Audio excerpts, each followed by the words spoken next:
Et c'est ça qui est compliqué pour ces gens-là, parce qu'ils ont tous les deux une impression absolue d'avoir raison, de détenir une forme de vérité qu'ils essayent de faire partager aux magistrats, et il y a forcément l'un d'eux qui sera déçu.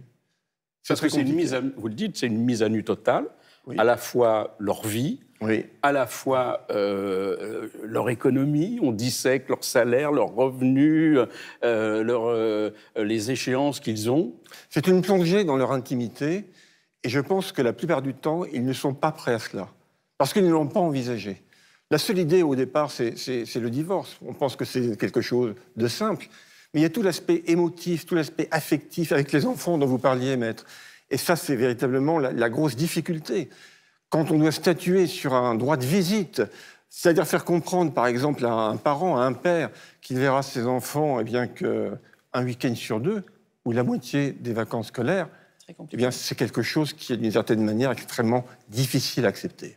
Cette tension qu'on voit tout au long de ces audiences de cabinet, ce couple qui se déchire, cet homme qui est obligé de dire oui, je vais essayer de trouver un nouveau logement, c'est quelque chose que vous vivez, j'allais dire, au quotidien? C'est quelque chose qu'on vit au quotidien et effectivement, ça touche au sentiment humain et au fait qu'on a vécu pendant des années ensemble et qu'à un moment donné, on se sépare et qu'on ne comprend pas ni l'un ni l'autre pourquoi on se sépare et que forcément, on pense que c'est l'autre qui a tort.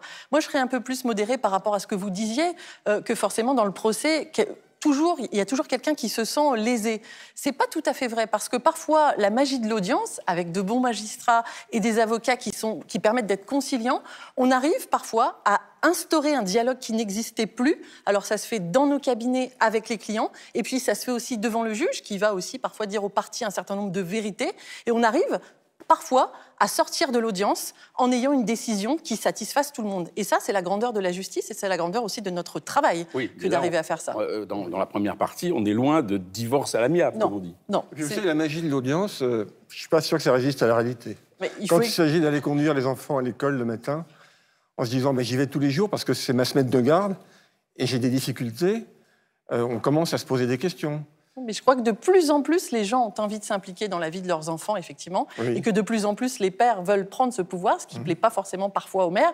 Les juges en ont fini avec cette tendance qui consistait avant à dire tout pour les mères, rien pour les pères, et aujourd'hui, on constate qu'on a quand même un équilibre. Alors, dans certaines situations, c'est tout de même toujours très tendu. Et c'est à nous d'essayer de nous battre pour nos clients ou d'essayer d'apaiser la situation en matière familiale dans l'intérêt toujours bien compris des enfants. Mais d'ailleurs, vous avez un rôle qui est prépondérant. Parce que lorsqu'il s'agit, par exemple, de mettre de l'huile sur le feu pour un avocat, c'est très facile. Et justement, la grandeur du métier, c'est de ne pas le faire. C'est d'essayer d'obtenir une espèce de gentleman agreement, comment je pourrais dire, de conciliation. Et c'est pas toujours la réalité, vous le savez comme moi. C'est pas toujours la réalité, mais de plus en plus, les avocats, et notamment les jeunes ou les moins jeunes, essayent de trouver un accord avec les parties. Le législateur a mis en place la médiation pour forcer les parties à essayer de trouver une conciliation. Ça fait des années que nous, avocats, nous réunissons nos clients pour essayer de trouver un accord avec la partie adverse.